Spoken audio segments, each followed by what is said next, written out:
खुलुमबाय बे समाव मोनसे गोनां रादाब सांग्रां जा गारि मटर सालायगिरि नोंथांमोनहा गोख्रोङै सांग्रां जा फिसा गोरोन्थि खालामोब्लानो नोंथाङा भुगिनो गोनां जागोन नंगौ हान्थामेला बिफाना टेक्स होयै हान्थामेलाफोरनि हेंथायै गोख्रों राहा लानो जागायदों फैगौ 31 मार्चनि सिगां नोंथाङा ट्राफिक टेक्सफोरखौ होआब्ला जेंनायाव गोग्लैनो हागौ हान्थामेला बिफाना टेक्स होयै गारिफोरनि मोनसे फारिलाइ थियारि खालामदों आरो जाय गारिफोरा 31 मार्चनि सिगां टेक्सफोरखौ होआ अब्ला जुरिमाना होनो फोसावदों हान्थामेला बिफाना बेबायदिनो ट्राफिक नेमफोरखौ मानियै गारि सालायगिरिफोरनि सायावबो गोख्रों राहा लागासिनो दङ हान्थामेला बिफाना 18 बोसोर जायै सुबुंफोरनो गारि मटर सालायहोनायनिफ्राय नोंथाङा सांग्रां जा गारि सालायगिरि नोंथांमोनहा सांग्रां जायाब्ला 25,000 रांसिम जुरिमाना होनांनो हागौ नंगौ फैगौ 31 मार्चसिम गोख्रों नायबिजिरनायखौ जागायदों हान्थामेला बिफाना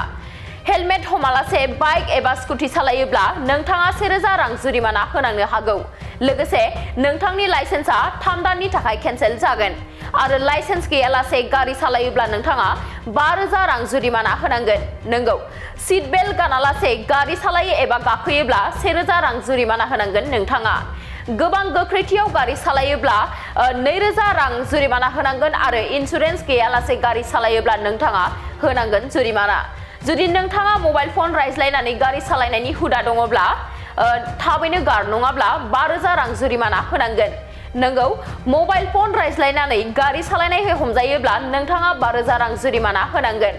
गारि सालायनाय समाव जुदि नोंथाङा फिसा गोरोन्थि मावफ्लांदोंब्लाबो 25,000 रांसिम जुरिमाना होनांगोन नोंथाङा आरो बेनि अनगायैबो 3 बोसोरसिम जेलाव थानांनो हागौ नोंथाङा बेनिखायनो बैसो जायै सुबुंफोर एबा 18 बोसोर बैसो जायै सुबुंफोरनो गारि मटर गथायनायनिफ्राय सांग्रां जानाया जोबोद गोनां आरो हान्थामेला बिफाना फोसावनानै होनाय नेमफोरखौ मानिनानै गारि मटरफोरखौ सालायाब्ला गेदेर जेंनायाव गोग्लैनो हागौ नोंथाङा खुलुमबाय बे समाव मोनसे गोनां रादाब सांग्रां जा गारि मटर सालायगिरि नोंथांमोनहा गोख्रोङै सांग्रां जा फिसा गोरोन्थि खालामोब्लानो नोंथाङा भुगिनो गोनां जागोन नंगौ हान्थामेला बिफाना टेक्स होयै हान्थामेलाफोरनि हेंथायै गोख्रों राहा लानो जागायदों फैगौ 31 मार्चनि सिगां नोंथाङा ट्राफिक टेक्सफोरखौ होआब्ला जेंनायाव गोग्लैनो हागौ हान्थामेला बिफाना टेक्स होयै गारिफोरनि मोनसे फारिलाइ थियारि खालामदों आरो जाय गारिफोरा 31 मार्चनि सिगां टेक्सफोरखौ होआ अब्ला जुरिमाना होनो फोसावदों हान्थामेला बिफाना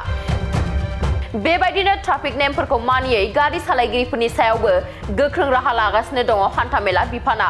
18 बोसोर जायै सुबुंफोरनो गारि मटर सालायहोनायनिफ्राय नोंथाङा सांग्रां जा गारि सालायगिरि नोंथांमोनहा सांग्रां जायाब्ला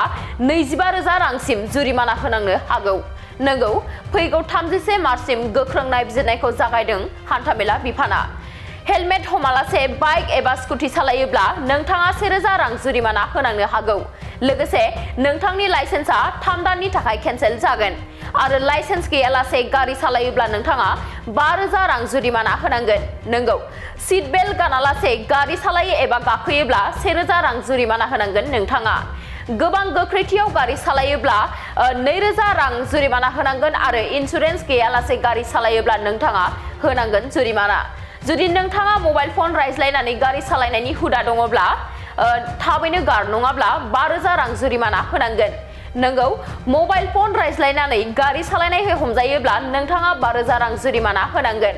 गारि सालायनाय समाव जुदि नोंथाङा फिसा गोरोन्थि मावफ्लांदोंब्लाबो 25,000 रांसिम जुरिमाना होनांगोन नोंथाङा आरो बेनि अनगायैबो 3 बोसोरसिम जेलाव थानांनो हागौ नोंथाङा बेनिखायनो बैसो जायै सुबुंफोर एबा 18 बोसोर बैसो जायै सुबुंफोरनो गारि मटर गथायनायनिफ्राय सांग्रां जानाया जोबोद गोनां आरो हान्थामेला बिफाना फोसावनानै होनाय नेमफोरखौ मानिनानै गारि मटरफोरखौ सालायाब्ला गेदेर जेंनायाव गोग्लैनो हागौ नोंथाङा धेकियाजुलि बाथासिपुर हालामनि रायजो राजाफोरनि थाखाय गोनांथार फोसावथाय धेकियाजुलि बाथासिपुर हालामनि आबि सेन्टार साखाथियाव थानाय बर' बिजोंनि फरायसालि दानसोरां एकाडेमियाव 2025-2026 बोसोरनि थाखाय गोदानै फरायसाफोरनि मुं थिसननाया सोलिगासिनो दङ बे फरायसालियाव थाखो बिथराइनिफ्राय लानानै थाखो 9सिम मुं थिसननो हागोन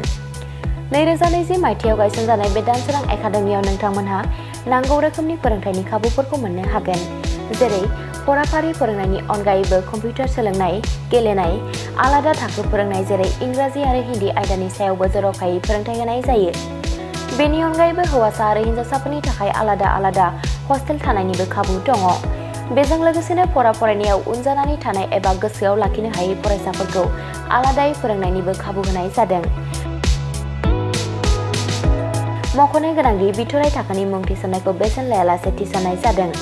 बेनिखायनो गोसो गुदुं दिथागिरि नोंथांमोनहा गाव गावनि गथ'फोरखौ दानसोरां एकाडेमियाव मुं थिसननो गोसो दङब्ला थिसननो हागोन।